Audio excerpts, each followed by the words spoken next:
course. It involved a chemical spill wiping out the world's plankton supply. Without plankton, the small fish died. Without the small fish, the big fish died. Without the big fish, everything else in the ocean followed suit. It was an ineffective, inelegant apocalypse, and after they'd spent the whole night debating it, Ryan said he could do better. Elsa dared him to prove it. A week later, he did. Sandy took the week after that, and so on and so on. High school ended. College began. Dan and Tony moved away. Elsa and Andy got married. Cole and Mike didn't, although they may as well have.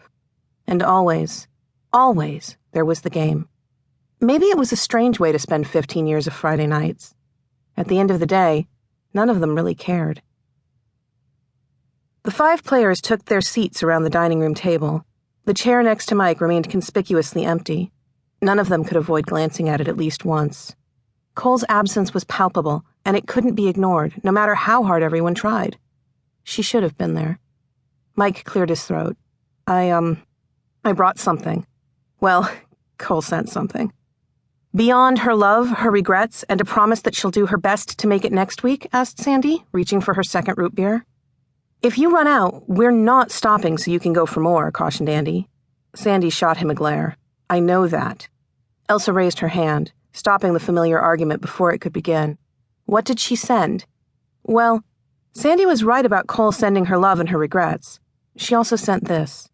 Mike pulled a small digital recorder from his pocket. He put it down on the table, between the tortilla chips and the veggie platter. Tonight's supposed to be her turn, right? Right, said Ryan dubiously. So what, you're going to present her scenario and record our discussion? No, Cole's presenting her own scenario. I'm here to play the game.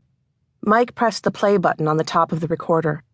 It beeped, once, before Cole's sweet, always slightly distracted voice came through the speaker, just as clear as if she'd actually been there. Hi, guys. I'm sorry I couldn't be there in person tonight, but I had things I needed to take care of. This is a scenario I've been working on for a while, and I think it's pretty solid. There will be beeps every few minutes, like this one. The recorder beeped again, to signal that it's time to pause for discussion before you continue. I think I've predicted all your responses. You could still surprise me. There was a third beep. Mike leaned forward and paused the recording.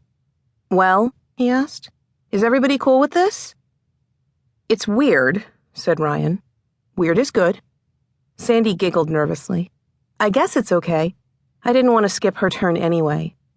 Andy? Elsa? I'm cool with it, sure, but do you know what's on the recording? Asked Andy. Not to be a stickler, but scenarios aren't supposed to be shared before the game. She recorded the whole thing at work and gave it to me before she left for the airport, said Mike. I'm not a cheater. I didn't listen. Then I'm cool with it too, said Elsa firmly.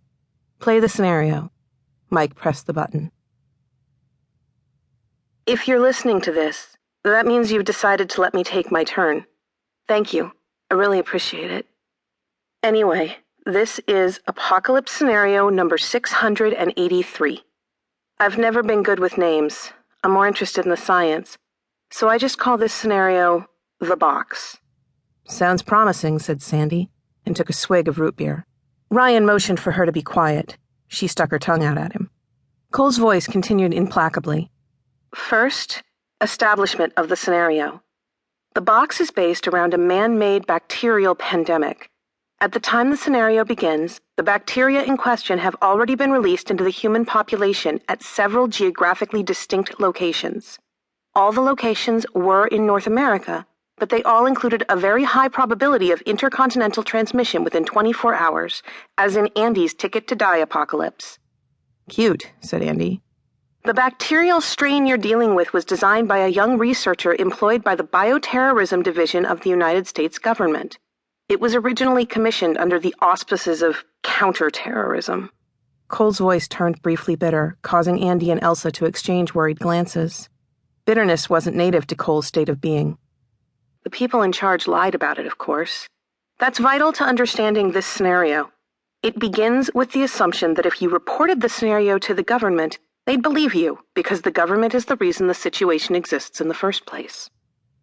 The recorder beeped. Mike hit the pause button and looked around the table. That's our setup. It's pretty simplistic, especially for Cole, said Ryan. Somebody drops a test tube, somebody else tells the people in charge, and everything gets mopped up with minimal loss of life.